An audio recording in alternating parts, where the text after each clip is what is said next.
한밤중 눈 속에 파묻힌 차박 캠핑장. 관리동에는 빨간 경보등 하나 켜지지 않았습니다. 아침이 되어서야 발견된 차 안의 부부. 33년 현장을 누빈 남자는 그날 살인자가 될 뻔했습니다. 제가 왜 지금 남의 차 운전대를 잡고 있는지 끝까지 들어보십시오. 여러분, 은퇴하고 전 재산 털어 사업하는 거, 그거 목숨 거는 도박입니다.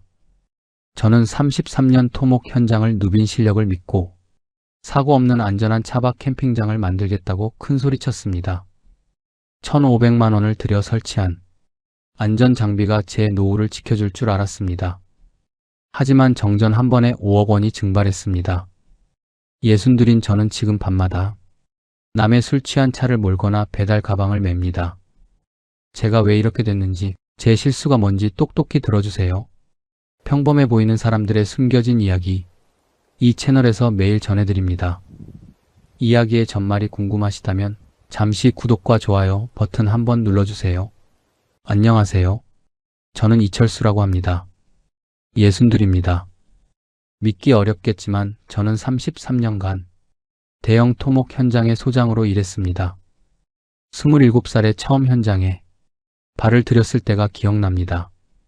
아무것도 모르는 막내였지만 성실함 하나로 버텼습니다. 10년이 지나니 현장 대리가 되었고 20년이 지나자 소장 자리에 올랐습니다. 소장. 그 직함이 얼마나 자랑스러웠는지 모릅니다. 아침 6시면 현장에 나가 인부들을 지휘했습니다.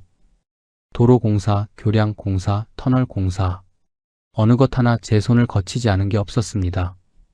그 중에서도 제가 가장 신경 쓴 건 안전이었습니다.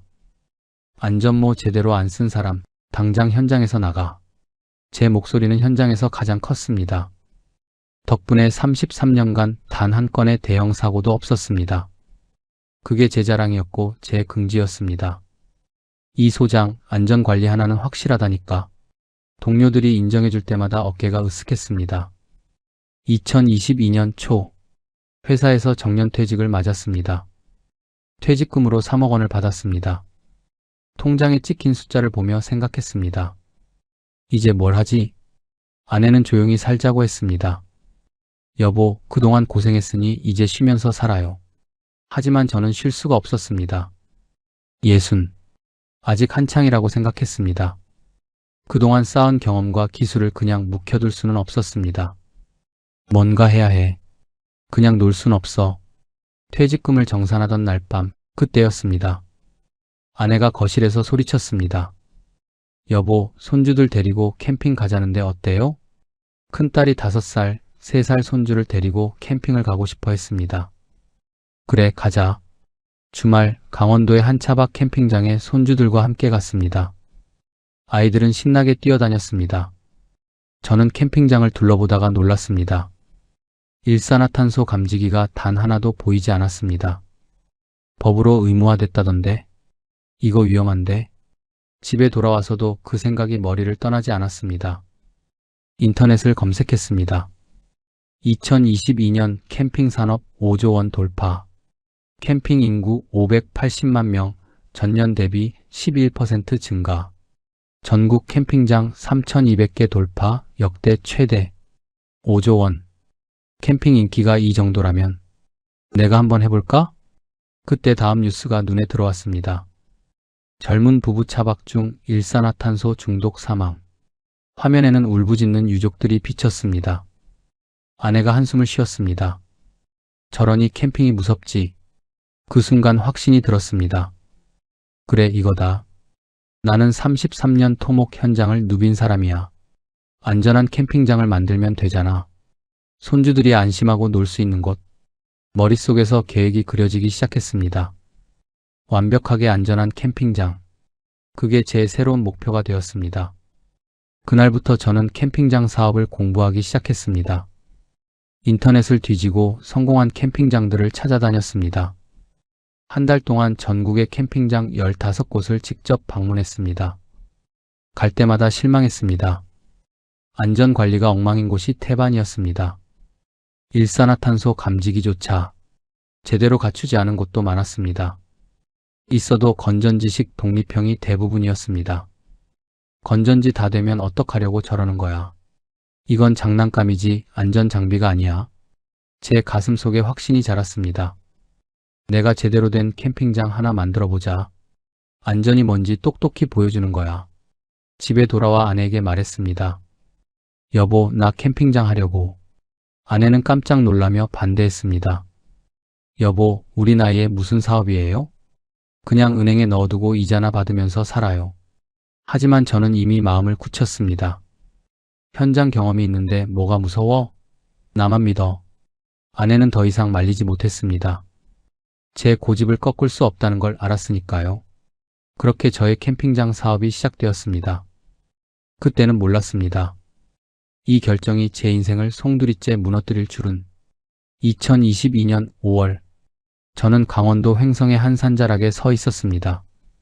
1800평, 축구장 한 개보다 조금 작은 땅이 제 눈앞에 펼쳐져 있었습니다. 토목 전문가인 제 눈엔 보물지도나 다름없었습니다. 땅을 한 바퀴 돌아보며 속으로 중얼거렸습니다. 집안은 안반이라 단단하고 경사면을 보니 배수 공사만 잘하면 침수 걱정은 없겠군. 부동산업자가 제 눈치를 살피며 말했습니다. 사장님, 여긴 땅값이 좀 비싸요. 평당 12만 원이면 2억 1,600만 원입니다만 급하게 처분하시는 분이라 2억에 정리할 수 있습니다. 저는 망설임 없이 도장을 찍었습니다. 내 인생 마지막 승부처라고 생각했으니까요. 50개 구역을 만들 계획이었습니다. 통로와 편의시설을 포함하면 최소 이 정도 규모는 필요했습니다. 이 땅이면 충분해. 여기서 전국 최고의 안전 캠핑장을 만들 거야. 가슴이 뛰었습니다. 집에 돌아와 자금을 정산했습니다. 평생 일해받은 퇴직금 3억 원. 여기에 지금 살고 있는 아파트를 담보로 2억 원을 더 빌렸습니다. 총 5억 원. 통장에 찍힌 그 숫자를 보는데 손이 떨렸습니다. 이건 단순한 돈이 아니었습니다. 저의 평생의 세월이자 우리 부부의 유일한 생명줄이었습니다. 아내는 하얗게 질린 얼굴로 제 손을 잡았습니다. 여보, 대출까지는 너무 무리 아니에요? 실패하면 우리 길바닥에 나 앉아요. 저는 아내의 손을 뿌리치며 큰 소리쳤습니다. 실패? 내 사전에 그런 말은 없어. 현장 소장 이철수가 짓는 캠핑장이야. 안전 하나로 전국 1등 만들 자신 있다고. 지금 생각하면 그때 제 목소리가 너무 컸습니다. 자신감이 아니라 불안을 숨기려는 허세였는지도 모릅니다. 아내는 더 이상 말하지 않았습니다.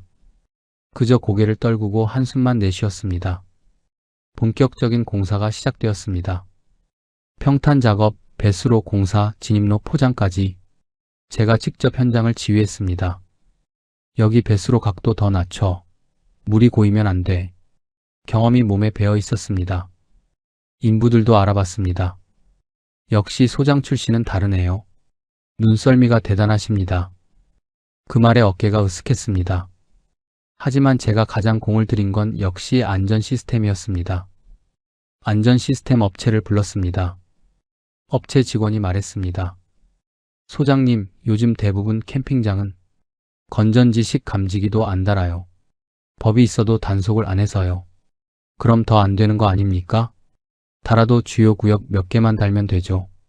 건전지식으로 10개 정도면 50만 원이면 됩니다. 안 됩니다. 각 사이트마다 매립형 배전 단자함을 세우고 그 기둥에 고감도 유선 센서를 부착했습니다. 차량 주변 공기를 실시간으로 감지하는 시스템이었습니다. 땅 밑으로 수천 미터의 데이터 케이블을 심는 대공사였죠. 건전지식은 믿을 수 없으니 제가 직접 중앙통제식 시스템을 설계한 겁니다. 그러면 배선 공사 비용이 엄청 나가는데요. 1,500만 원은 들어갈 겁니다. 괜찮습니다. 안전이 최우선입니다. 업체 직원이 물었습니다. 주차장 야외에 설치하는 건데 효과가 있나요? 저는 단호하게 말했습니다. 차 배기가스는 주변으로도 새어나옵니다. 특히 무시동 히터 사용할 때는 주변 공기도 오염되니까 감지 가능합니다. 업체 직원이 고개를 끄덕였습니다. 알겠습니다. 그럼 그렇게 진행하겠습니다. 아내가 깜짝 놀랐습니다. 여보, 다른 캠핑장은 50만 원인데 우리만 1,500만 원이나 써요? 당신은 몰라. 33년 현장 경험이 말해. 안전에는 돈을 아끼면 안 돼. 결국 저는 1,500만 원을 들여 50개 구역 주변 전체에 감지기를 설치했습니다. 관리실 모니터에서 50개 구역을 실시간으로 확인할 수 있었습니다. 각 구역의 일산화탄소 농도가 수치로 표시되고 이상이 생기면 즉시 경보가 울리도록 했습니다. 완벽했습니다. 적어도 그때는 그렇게 생각했습니다. 토목공사에 2억 원, 시설공사에 1억 2천만 원, 안전 시스템에 1,500만 원, 관리동과 화장실 건축에 8천만 원, 전기와 상하수도 공사에 5천만 원, 기타 비용 3,500만 원, 총 5억 원이 들어갔습니다. 그렇게 저는 5억 원을 쏟아부어 세상에서 가장 안전한 성벽을 쌓기 시작했습니다. 제 설계가, 제 기술이 저를 배신할 리 없다고 믿었습니다. 아니, 제 기술이 오히려 독이 되어 돌아올 줄은 꿈에도 몰랐습니다. 전기가 끊기면 그 화려한 시스템도 고철 덩어리에 불과하다는 것. 그 단순한 사실을 전문가라고 자부하던 저는 왜 무시했을까요? 하지만 그땐 몰랐습니다. 제 오만이 얼마나 큰 재앙을 불러올지. 드디어 안심숲 캠핑장의 문을 열었습니다. 5개월간의 공사 끝에 만들어낸 제 자랑이었습니다. 오픈 전날 밤 관리동에 앉아 모니터를 켰습니다. 50개 구역의 일산화탄소 농도가 실시간으로 화면에 떴습니다. 전부 정상을 알리는 초록색 숫자들. 저는 그 숫자들을 바라보며 뿌듯함에 가슴이 벅찼습니다. 이게 바로 안전이야. 이게 전문가의 작품이지. 인터넷 커뮤니티에 홍보글을 올렸습니다. 토목 소장이 직접 설계한 국내 유일의 유선 연결 중앙 경보 시스템 캠핑장. 반응은 폭발적이었습니다. 댓글이 수십 개씩 달렸습니다. 와, 이런 곳 기다렸어요. 안전 걱정 없이 아이 데리고 갈 수 있겠네요. 예약 어떻게 하나요? 오픈 첫 주말 50개 구역이 1시간 만에 매진되었습니다. 전화기가 쉴 새 없이 울렸습니다. 사장님, 다음 주말 자리 있나요? 평일이라도 괜찮은데 언제 가능한가요? 저는 예약 명단을 보며 아내에게 보란 듯이 말했습니다. 거봐, 여보. 사람들이 바보인 줄 알아? 돈을 더 내더라도 안전한 곳을 찾는 법이야. 목소리가 한껏 커졌습니다. 첫 달 매출 3천만 원. 대출 이자와 운영비를 떼고도 1,500만 원이 넘는 순수익이 남았습니다. 통장에 찍힌 숫자를 보며 숨이 턱 막혔습니다. 됐어. 이대로만 가면 1년 안에 대출 다 갚는다. 아내는 통장을 보며 안도하면서도 여전히 불안한 기색을 감추지 못했습니다.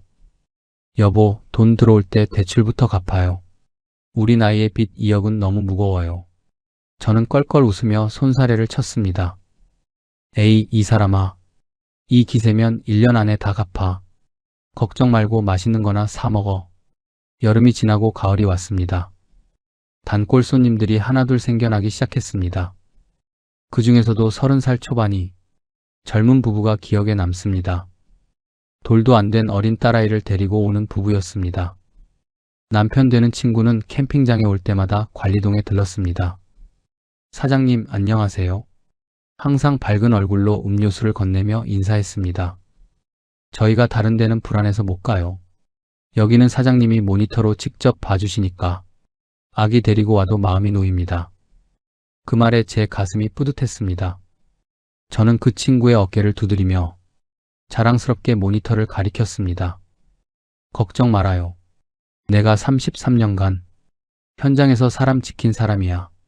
사장님 덕분에 저희 딸이 캠핑의 즐거움을 알게 됐어요. 감사합니다. 그 부부는 한 달에 2번씩 찾아왔습니다. 저는 그들이 올 때마다 특별히 신경을 썼습니다. 아이가 있으니 조용한 구역으로 배정해주고 온수도 넉넉히 쓸 수 있도록 챙겼습니다. 그 부부는 제 안전 철학의 산증인이었습니다. 제가 성공했다는 증거였습니다. 내가 잘한 거야. 이게 바로 전문가의 길이지. 하지만 영원할 것 같던 황금빛 성공에 균열이 가기 시작한 건 11월 말쯤이었습니다. 어느 날 인근 주민이 관리동에 들러 말했습니다. 사장님, 들었어요? 여기서 5km 떨어진데 큰 캠핑장 들어온대요. 큰 캠핑장이요? 네, 대기업에서 한다던데. 규모가 어마어마하다고 가슴이 철렁했습니다. 인터넷을 검색했습니다. 대기업이 운영하는 대형 리조트형 캠핑장, 200구역이 넘는 규모의 온천까지 갖춘 최신식 시설이었습니다. 무엇보다 눈에 띈 건 가격이었습니다. 오픈 기념으로 1박에 2만 원. 저희 캠핑장 가격의 절반도 안 되는 금액이었습니다. 이건 경쟁이 안 되잖아. 아내에게 말했습니다. 여보, 큰일 났어. 경쟁 캠핑장이 생겼어. 아내도 화면을 보더니 한숨을 쉬었습니다. 여보, 우리도 가격을 좀 내려야 하는 거 아니에요? 저는 고개를 저었습니다. 아니야. 우리는 안전으로 승부하는 거야. 가격으로 경쟁하면 안 돼. 하지만 속으로는 불안했습니다. 12월이 되자 예약률이 눈에 띄게 줄었습니다. 주말에도 빈자리가 생기기 시작했고 평일엔 손님이 한 팀도 없는 날도 있었습니다. 대형 리조트의 화려한 광고가 곳곳에 보였습니다. 온천과 캠핑을 한 번에 가족 모두가 즐기는 럭셔리 캠핑. 저희 안전을 생각한 차박 캠핑장은 점점 사람들이 시야에서 멀어지는 것 같았습니다. 아내는 근심 가득한 얼굴로 다시 제안했습니다. 여보, 우리도 가격을 좀 내릴까요? 손님이 너무 없잖아요. 저는 자존심이 상해 버럭 화를 냈습니다. 우리가 싼 맛에 오는 곳이야? 우리는 안전을 파는 곳이라고. 자꾸 푼돈에 연연하지 마. 하지만 속으로는 타들어갔습니다. 한 달 이자 90만 원. 비수기엔 그 돈이 날카로운 칼날처럼 다가왔습니다. 이러다 망하는 거 아냐? 5억을 쏟아부었는데 이렇게 끝나는 거야? 밤마다 잠을 이룰 수 없었습니다. 그리고 운명의 12월 24일 크리스마스 이브가 다가왔습니다. 기상청은 강원도 산간에 대설특보를 예보했습니다. 여보, 눈이 많이 온다는데 오늘 손님들 예약을 취소하는 게 어떨까요? 아내의 말에 저는 남은 예약 리스트를 쳐다봤습니다. 딱 10팀. 불경기에 그나마 잡은 손님들이었습니다. 그중엔 단골이었던 그 젊은 부부의 이름도 있었습니다. 그 친구들도 온다고? 잠시 망설였습니다. 하지만 곧 고개를 저었습니다. 저는 자신만만하게 덧붙였습니다. 그리고 우리 시스템은 영하 30도에도 끄떡없어. 업자가 극한 환경 테스트 다 통과했다고 했잖아. 목소리를 높였습니다. 이 불경기에 손님을 우리가 먼저 내쫓아? 아내는 더 이상 말하지 않았습니다. 그저 걱정스러운 눈빛으로 창밖을 바라볼 뿐이었습니다. 그것이 제 인생 마지막 욕심이었습니다. 그 욕심이 제가 그토록 아꼈던 단골 부부와 제 노후를 한꺼번에 집어삼킬 줄은. 오후부터 시작된 눈발은 저녁이 되자 무서운 기세로 굵어졌습니다. 1시간 만에 캠핑장 마당은 하얀 솜니부를 덮은 듯 변했습니다. 밤 8시, 눈은 제 무릎까지 올라왔습니다. 밤 10시가 넘어가자 제 허벅지까지 눈이 차올랐습니다. 예보된 70cm의 폭설이 현실이 되고 있었습니다. 관리동에서 창밖을 내다보던 아내가 떨리는 목소리로 말했습니다. 여보, 안 되겠어요. 지금이라도 손님들 깨워서 대피시켜야 하는 거 아니에요? 저는 제설기 손잡이를 꽉 쥐며 대답했습니다. 걱정 마. 내가 밤새 제설차 돌려서 길 다 닦아놓을 거야. 아내는 여전히 불안한 얼굴이었습니다. 저는 자신 있게 덧붙였습니다. 우리 캠핑장은 집안이 탄탄해서 고립될 일 없어. 관리동 모니터를 가리켰습니다. 50개 사이트의 수치는 여전히 정상을 가리키고 있었습니다. 괜찮아. 시스템은 정상이야. 저는 그 초록색 불빛을 믿고 다시 눈밭으로 나갔습니다. 60의 나이에 밤샘 제설 작업은 지옥 같았습니다. 영하 15도의 칼바람이 얼굴을 때렸습니다. 숨을 쉴 때마다 폐가 얼어붙는 것 같았습니다. 하지만 멈출 수 없었습니다. 서너 시간을 쉬지 않고 눈을 치웠습니다. 온몸의 관절이 비명을 질렀습니다. 허리는 끊어질 듯 아팠고 손가락은 감각이 없었습니다. 그래도 입술을 깨물며 버텼습니다. 차 안에서 곤히 잠든 10팀이 손님들을 생각했습니다. 내가 지켜야 해. 33년 현장을 지킨 내가 이 눈쯤은 이겨낼 수 있어. 특히 그 젊은 부부와 아기가 자는 사이트는 더 꼼꼼히 눈을 치워주었습니다. 저 아이만큼은 꼭 지켜야 해. 차 안에서 새어나오는 희미한 불빛을 보며 다짐했습니다. 자정이 지나고 새벽 1시, 2시. 시간은 흘러갔지만 눈은 멈출 줄 몰랐습니다. 치워도 다시 쌓였습니다. 새벽 4시경. 더 이상 몸이 말을 듣지 않았습니다. 잠깐만 쉬자. 관리동으로 들어왔습니다. 여보, 괜찮아요? 아내가 걱정스러운 얼굴로 물었습니다. 응. 잠깐만 앉아 있을게. 소파에 몸을 기댔습니다. 눈만 감자. 5분만. 그 순간 극도의 탈진이 저를 덮쳤습니다. 정신을 잃듯 잠이 들어버렸습니다. 예기치 못한 블랙아웃이었습니다. 그리고 얼마나 지났을까요? 우지끈, 거대한 비명 소리와 함께 온 세상이 진동했습니다. 번쩍 눈을 떴습니다. 뭔가 무너지는 소리였습니다. 캠핑장 입구 쪽에서 들려왔습니다. 늙은 소나무. 그 나무가 눈의 무게를 이기지 못하고 쓰러진 겁니다. 쓰러지며 전신주를 덮쳤습니다. 쿵. 전신주가 넘어가는 소리. 그 순간 세상이 암흑이 되었습니다. 관리동의 불이 꺼졌습니다. 난방기가 멈췄습니다. 그리고 제 눈앞에 있던 모니터.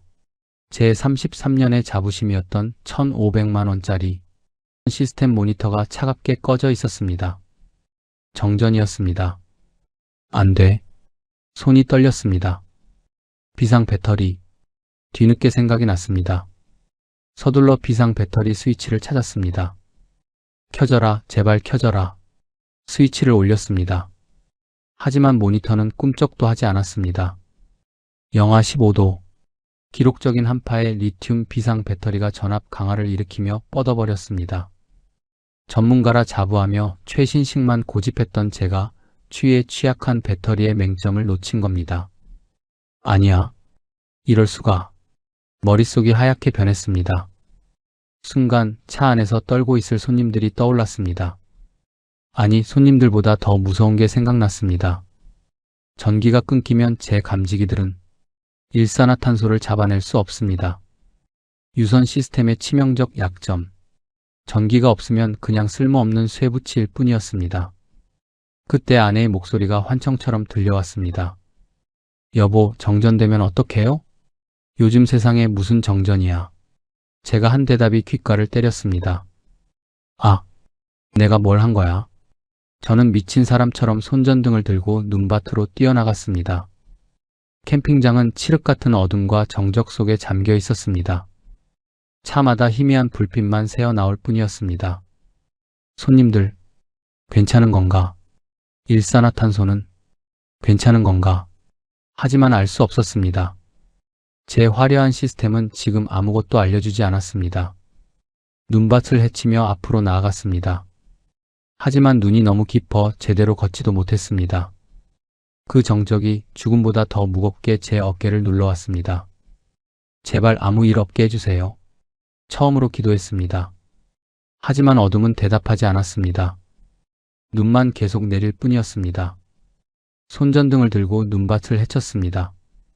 무릎까지, 허벅지까지 빠지는 눈을 밀어내며 앞으로 나아갔습니다. 숨이 턱까지 찼습니다. 심장이 터질 것 같았습니다.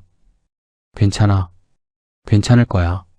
스스로에게 되뇌었지만 손은 떨리고 있었습니다. 가장 먼저 향한 곳은 7번 사이트였습니다. 단골 부부가 머물던 곳이었습니다. 손전등 불빛 끝에 차량이 보였습니다. 일산화탄소는 냄새도 없고 소리도 없습니다. 그래서 더 무서운 겁니다. 무겁게 쌓인 눈 때문에 차가 반쯤 주저앉아 있었습니다. 이봐요. 목청껏 외쳤습니다. 정신 차려보세요. 하지만 안에서는 아무런 대답이 없었습니다. 고요했습니다. 너무나 고요했습니다. 가슴이 철렁 내려앉았습니다. 떨리는 손으로 차 문을 두드렸습니다. 제발. 문을 여는 손이 떨렸습니다. 그 순간 차 문을 열자 훅 끼쳐나오는 공기. 미지근하고 탁한 공기였습니다. 손전등 불빛이 차 안을 비췄습니다. 제 심장은 그대로 멎는 것 같았습니다. 젊은 남편은 아이를 품에 안은 채 잠든 듯 누워 있었습니다. 부인도 그 옆에 쓰러져 있었습니다. 얼굴이 창백했습니다. 입술은 파랗게 질려 있었습니다. 차 계기판을 보니 무시동 히터가 켜져 있었습니다. 평소엔 캠핑장에서 제공하는 전기 매트를 썼지만 정전으로 전기 매트가 꺼지자 추위를 이기려고 무시동 히터를 켠 것이었습니다. 하지만 뭔가 이상했습니다. 차 뒤로 돌아가 배기구를 확인했습니다. 폭설에 파묻혀 배기구가 완전히 막혀 있었습니다. 배기가스가 제대로 빠져나가지 못하고 일부는 차 주변으로 일부는 차 안으로 역류한 겁니다. 평소였다면 주변 감지기가 작동했을 겁니다. 하지만 정전으로 감지기는 꺼져 있었습니다. 제 감지기는 전기가 끊긴 채 아무것도 알려주지 못했습니다. 안 돼. 저는 미친 듯이 그들을 흔들었습니다. 정신 차려요. 제발. 남편의 몸을 흔들었습니다. 반응이 없었습니다. 부인도 마찬가지였습니다. 그때 희미한 신음소리가 들렸습니다. 아기였습니다. 아이가 엄마 품에서 작게 울고 있었습니다. 살아있어. 아이가 살아있어. 얼른 아이를 안아 올렸습니다. 차 박찬 공기를 쐬게 했습니다. 부부도 밖으로 끌어냈습니다. 눈 위에 눕혔습니다. 심폐소생술을 시작했습니다. 하나, 둘, 셋. 가슴을 눌렀습니다. 손이 떨렸지만 멈출 수 없었습니다. 구급차. 빨리 구급차 불러. 관리동을 향해 소리쳤습니다. 하지만 알고 있었습니다. 폭설로 길이 막힌 산속 캠핑장. 구급차가 오려면 적어도 2시간은 걸릴 거라는 사실을요. 계속 가슴을 눌렀습니다. 제발, 제발 살아요. 눈물이 흘러내렸습니다. 온몸이 떨렸습니다. 손끝에서 무언가 부러지는 느낌이 전해졌습니다. 갈비뼈였습니다. 하지만 멈출 수 없었습니다. 입안에서 단내가 났습니다. 심장이 터질 것 같았습니다. 눈앞이 캄캄해졌습니다. 그래도 손을 멈추지 않았습니다. 저는 그들 옆에 무릎을 꿇고 앉았습니다. 20분쯤 지났을까요? 남편이 희미하게 기침을 했습니다. 살았어. 살았어. 부인도 천천히 숨을 쉬기 시작했습니다. 하지만 의식은 돌아오지 않았습니다. 저는 급하게 담요를 가져와 부부를 감쌌습니다. 옆으로 눕혀 기도를 확보했습니다.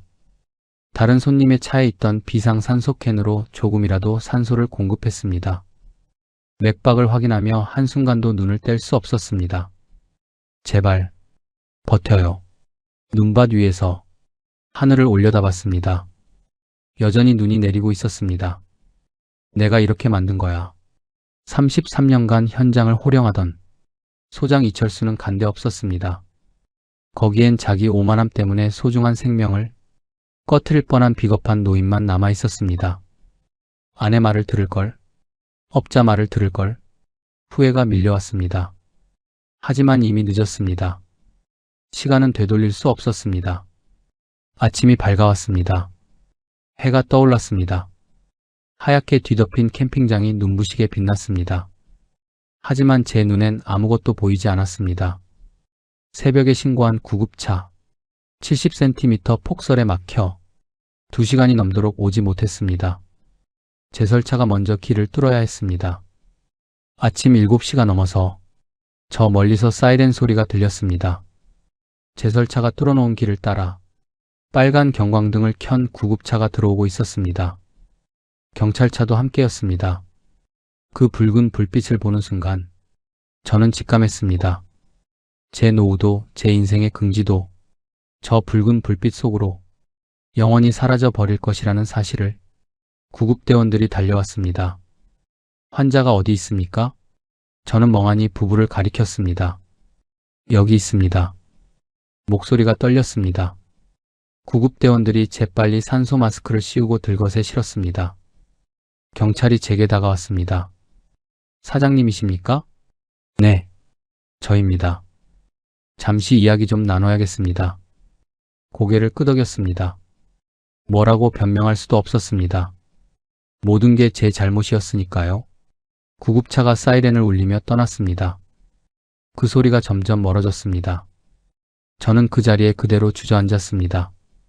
눈 위에 온몸에 힘이 빠져나갔습니다. 나는 뭘 한 거지? 제 자부심이었던 그 시스템이 결국 사람을 지키지 못했습니다. 아니, 오히려 사람을 위험에 빠뜨렸습니다. 그리고 그 대가는 참혹했습니다. 병원에서 연락이 왔습니다. 부부는 다행히 목숨은 건졌다고 했습니다. 다행이다. 가슴을 쓸어내렸습니다. 하지만 다음 말에 다리에 힘이 풀렸습니다. 앞으로 평생 후유증과 싸워야 할 겁니다. 지울 수 없는 상처였습니다. 중환자실 앞으로 달려갔습니다. 젊은 부부의 부모님들이 와 계셨습니다. 저는 그분들 앞에 무릎을 꿇었습니다. 죄송합니다. 정말 죄송합니다. 고개를 조아렸습니다. 하지만 돌아온 건 차가운 분노였습니다. 안전하다며 당신 믿고 아기까지 데려갔는데 부인의 아버지가 소리쳤습니다. 우리 애들 인생 어떻게 책임질 거야. 남편이 어머니는 울면서 제 멱살을 잡았습니다. 당신 때문에 우리 아들이. 저는 아무 말도 할 수 없었습니다. 변명할 여지가 없었습니다. 모든 게 제 잘못이었으니까요. 법정 싸움이 시작되었습니다. 변호사를 선임했습니다. 상담을 받는데 식은땀이 났습니다. 사장님, 야영장 사고 배상 책임보험에 가입되어 계시죠? 네, 되어 있습니다. 한도가 어떻게 되십니까? 대인 1억 원입니다. 변호사는 한숨을 쉬었습니다. 그게 문제입니다. 피해자들의 향후 치료비와 그리고 위자료를 합치면 계산기를 두드렸습니다. 최소 5억 원은 넘을 겁니다. 머리가 하얗게 변했습니다. 5억이요? 네, 그것도 최소입니다. 게다가 안전 시스템의 관리 소홀과 비상 배터리 미작동이 중과실로 인정될 가능성이 높습니다. 중과실이면 보험 처리를 제외한 나머지 금액은 고스란히 사장님 개인 빚이 됩니다. 귀가 멍멍했습니다. 4억. 보험한도 1억을 빼면 4억이 남았습니다. 거기에 이미 진 대출 2억까지 총 6억. 감당할 수 없는 금액이었습니다. 집에 돌아왔습니다. 텅 빈 관리동에 앉았습니다. 아내가 옆에 앉더니 울기 시작했습니다. 여보, 이제 어떡해요? 저는 대답할 수 없었습니다. 밖으로 나가 편의점으로 향했습니다. 20년 전에 끊었던 담배, 그걸 다시 샀습니다. 주머니에서 담배를 꺼냈습니다. 라이터로 불을 붙였습니다. 연기를 깊이 들이마셨습니다. 머릿속이 복잡했습니다. 지금 이 빚을. 며칠 뒤 군청에서 공문이 날아왔습니다. 안전사고 발생을 이유로 영업정지 3개월 처분이었습니다. 하지만 영업정지가 문제가 아니었습니다. 인터넷에는 이미 소문이 퍼져 있었습니다. 안심숲 캠핑장 일산화탄소 사고, 살인 캠핑장. 댓글들이 달렸습니다. 저기 절대 가지 마세요. 안전하다더니 사람 죽일 뻔했네요. 완전 사기꾼 아닙니까? 낙인이 찍혔습니다. 지울 수 없는 낙인이었습니다. 이미 그곳에 올 손님은 아무도 없었습니다. 매달 은행 이자 90만 원이 빠져나갔습니다. 원금 상환 압박도 들어왔습니다. 거기에 피해자들과의 합의금 협상. 변호사가 전화를 걸어왔습니다. 사장님, 피해자 측에서 사장님이 직접 심폐소생술로 생명을 구한 점을 참작해서 배상금을 3억으로 합의하겠다고 합니다. 3억. 처음보다는 줄었지만 여전히 천문학적 금액이었습니다. 결국 결정했습니다. 땅을 팔기로. 내 전 재산을 넣어 만든 그 땅을 부동산에 내놨습니다. 하지만 중개인의 말은 차가웠습니다. 사장님, 사고 난 곳이라 팔기 힘듭니다. 그리고 지금 캠핑장 경기가 안 좋아서 얼마에 팔 수 있을까요? 금매로 내놓으셔야 합니다. 1억 5천 정도? 귀를 의심했습니다. 1억 5천이요? 제가 2억에 샀고 5억을 드렸는데요? 알고 있습니다. 하지만 지금 상황에서는. 중개인은 고개를 저었습니다. 결국 1억 5천에 내놓았습니다. 그것도 몇 달이 지나서야 겨우 팔렸습니다. 1억 5천만 원. 아파트도 급하게 내놨습니다. 담보대출 2억이 잡혀 있었지만 집값은 3억 정도였습니다. 금매로 2억 8천에 팔렸습니다. 여기서 대출 2억을 갚았습니다. 손에 남은 돈 2억 3천. 하지만 합의금 3억을 내야 했습니다. 은행은 더 이상 돈을 빌려주지 않았습니다. 담보도 없고 수입도 없는데 누가 빌려주겠습니까? 결국 처남에게 머리를 숙였습니다. 7천만 원을 빌렸습니다. 생활비 3천만 원은 딸에게 빌렸습니다. 평생 당당했던 아버지가 손을 벌렸습니다. 총 1억 원. 모두 갚아야 할 빚이었습니다. 반지하 월세방으로 이사했습니다. 30평 아파트에서 5평 반지하로. 아내는 아무 말 없이 짐을 쌌습니다. 이삿날 반지하 계단을 내려가는데 눈물이 났습니다. 내가 뭘 한 거지?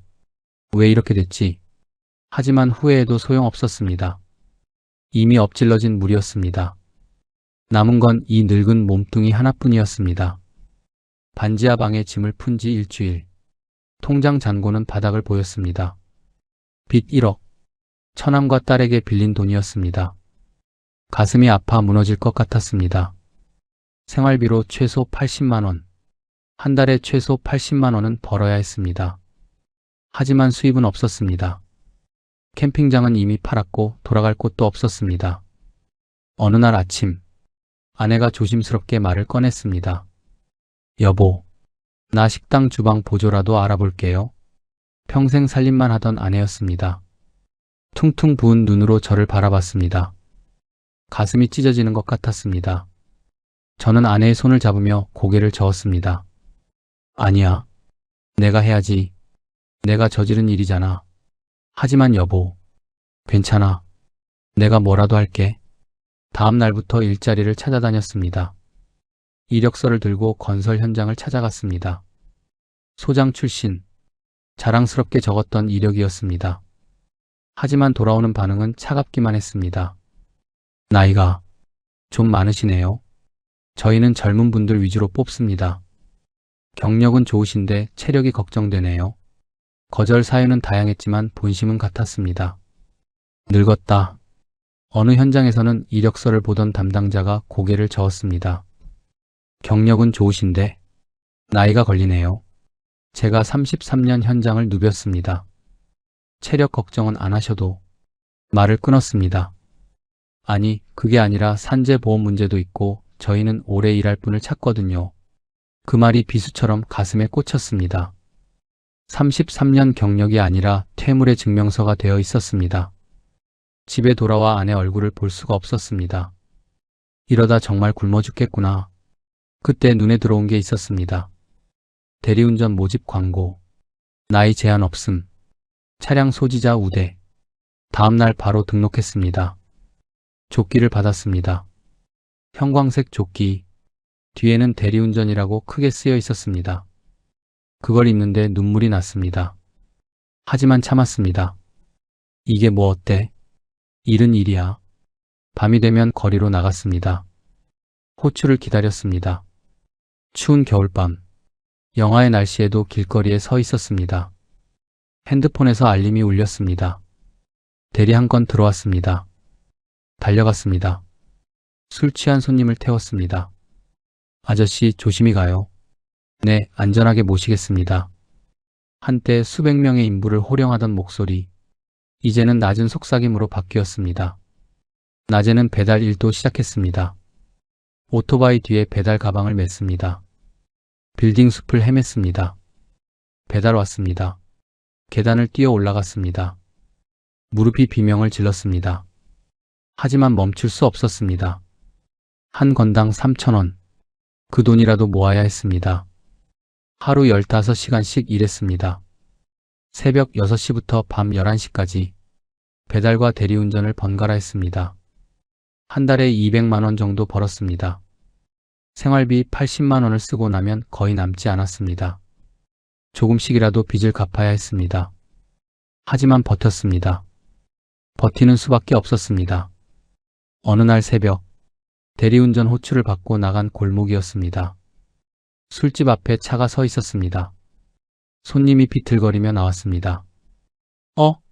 이 소장님 아니십니까? 낯익은 목소리였습니다. 고개를 들었습니다. 제 밑에서 대리를 달았던 후배였습니다. 10년 전 제가 가장 아꼈던 친구였습니다. 우와, 정말 소장님이시네. 어쩐 일이세요? 술에 취해 반가운 듯 제 손을 잡았습니다. 하지만 저는 모자를 깊게 눌렀으며 외면했습니다. 사람 잘못 보셨습니다. 목소리를 낮췄습니다. 손님, 어디로 모실까요? 아니, 소장님 맞잖아요. 목소리가. 제가 누군지는 모르겠지만 빨리 타세요. 차문을 열었습니다. 후배는 의아한 표정으로 탔습니다. 운전대를 잡았습니다. 손이 떨렸습니다. 백미러로 뒷좌석이 보였습니다. 후배는 금세 잠들었습니다. 저를 못 알아보는 듯 했습니다. 아니, 알아봤어도 모르는 척했는지도 모릅니다. 운전대를 잡은 제 손등 위로 차가운 눈물이 떨어졌습니다. 이게 내 모습이구나. 성공한 전문가의 자부심은 흔적도 없이 사라졌습니다. 거기엔 그저 오늘 하루를 버텨야 하는 노쇠한 노동자만 남아 있었습니다. 이미 눈 속에 묻혀버렸습니다. 영하 15도의 그날 밤처럼 차가운 현실 속에서 대리운전과 배달을 시작한 지 1년이 지났습니다. 여전히 제 통장 잔고는 아슬아슬합니다. 제 무릎은 비가 오면 쑤셔옵니다. 62. 하지만 저는 오늘도 핸들을 잡고 배달 가방을 맵니다. 살아야 하니까요. 지난 주말이었습니다. 병원에서 연락이 왔습니다.